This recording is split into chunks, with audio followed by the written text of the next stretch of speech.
நமஸ்காரம். கதைகள் கீதை மற்றும் வேதங்களின் பிரதிபலிப்பு. தர்ம வாழ்க்கையை தாய்நாடு காக்கிறது. ஒரு இளவரசன் அடர்ந்த காட்டுக்குள் வேட்டைக்காக சென்றான். அந்த காடு அடர்த்தியாக இருந்தது. பகலிலும் சூரிய ஒளி தரையை அடைய முடியவில்லை. வேட்டையாடி கொண்டிருந்த போது மங்கலான வெளிச்சத்தில் அவனுக்கு ஒரு மான் போன்ற உருவம் தோன்றியது. கவனமாக இலக்கை குறித்து கொண்டு அம்பை விட்டான். உடனே ஒரு கூர்மையான குரல் கேட்டது. அது விலங்கின் குரல் அல்ல, மனித குழந்தையின் வேதனை குரல்.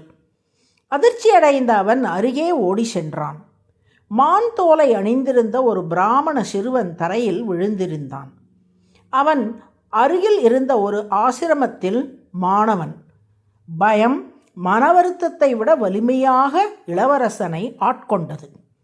காயமடைந்த சிறுவனை தூக்கி சென்று உதவி தேடுவதற்கு பதிலாக அவன் தலைநகருக்கு திரும்பி பறந்தான்.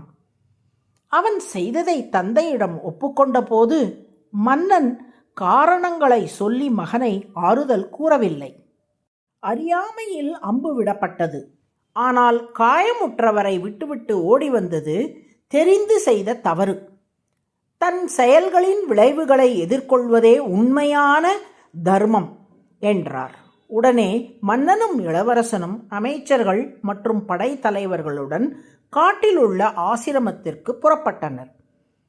அவர்கள் ஆசிரமத்தை அடைந்தபோது கோபத்தின் சுவடுகள் அங்கு இல்லை. அமைதியும் ஒழுக்கமும் நிறைந்த சூழலே அவர்களை எதிர்கொண்டது.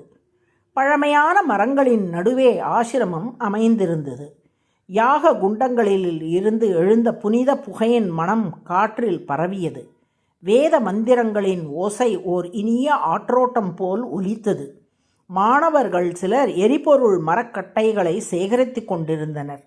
சிலர் பசுக்களை பராமரித்து கொண்டிருந்தனர். மற்றவர்கள் ஆலமர நிழலில் வேதங்களை பயின்று வந்தனர். முக்கிய முனிவர் தன்னுடைய தவ பெருமையுடனும் கருணையுடனும் முன்வந்து மன்னனை வரவேற்றார். அவரது முகத்தில் சந்தேகமோ கலக்கமோ எதுவும் இல்லை. எதிர்பாராத விருந்தினர்களுக்கு கூட உரிய மரியாதையுடன் பாரம்பரிய அதிதி சடங்குகளை செய்தார். பாதங்களை கழுவ நீர் கொண்டு வரப்பட்டது.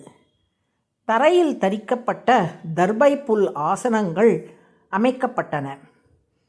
அரசரும் இளவரசரும் அந்த தர்பப்புல் ஆசனங்களில் மேல் அமர அழைக்கப்பட்டனர். பழங்களும் குளிர்ந்த நீரும் அளிக்கப்பட்டன. அரசே, இந்த எளிய ஆசிரமத்திற்கு தாங்கள் வருகை தந்த காரணம் என்ன என்று முனிவர் மென்மையான குரலில் கேட்டார். அந்த அமைதியான நடத்தை தான் ஒரு பாடமாக இருந்தது மன்னருக்கு. மன்னன் எழுந்து கைகளை கூப்பி வணங்கினார். மகா முனிவரே, இவ்வளவு மரியாதைக்கு நாம் தகுதியற்றவர்கள். விருந்தினர்களாக அல்ல, குற்றவாளிகளாக வந்துள்ளோம். என் மகன் அறியாமையில் உங்கள் மாணவரில் ஒருவரை மான் என்று நினைத்து அம்பு எய்தியிருக்கிறான்.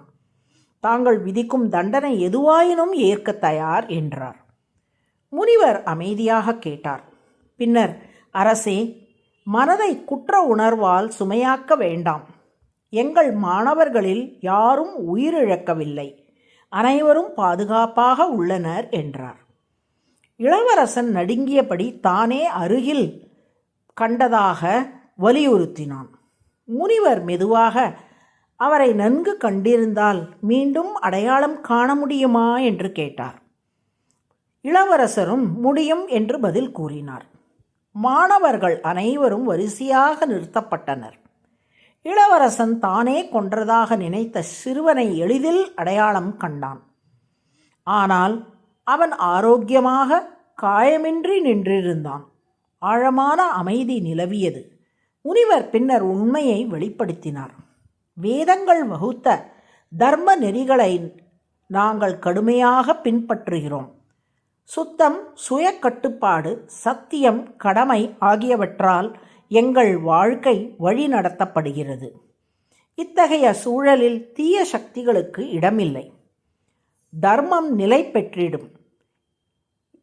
தர்மம் நிலை பெற்ற இடத்தில் மரணத்திற்கு ஆதிக்கமே இல்லை. அந்த நாளில் இளவரசன் உணர்ந்தான். உயிரை காக்கும் உண்மையான கவசம் கவச்சக் கல்லாகாது, அது தர்மமே. மன்னனும் உணர்ந்தார், ஒரு நாட்டின் வலிமை படைகளில் அல்ல, மக்களின் நெறியில்தான் இருக்கிறது.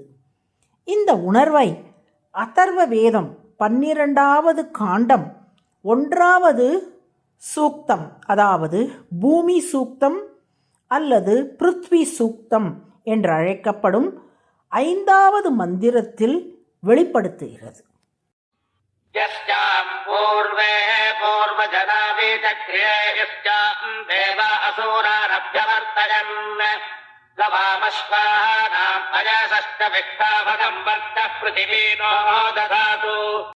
இதன் பொருள், எங்கள் முன்னோர்கள் வீரமும் தர்மமும் நிலைநிறுத்திய நிலம் இது. தேவர்கள் அசுரர்களை வென்ற நிலம். பசுக்கள், குதிரைகள், பறவைகள் வளமாக வாழும் பூமி. அந்த தாய்நாடு எங்களுக்கு வலிமையும் ஒளிவும் நிலைத்த ஆற்றலையும் அருள்க. ஆசிரமத்தை தர்மம் காத்தது போல தர்மத்தில் நிலை நிற்பவர்களை தாய்நாடும் காக்கிறது. வாழ்வு சத்தியத்துடன் ஒத்திருந்தால் மண்ணே பாதுகாப்பாக மாறுகிறது. பூமி தாய் தன் பிள்ளைகளை அருளால் அரவணைக்கிறாள். நாராயண நாராயண.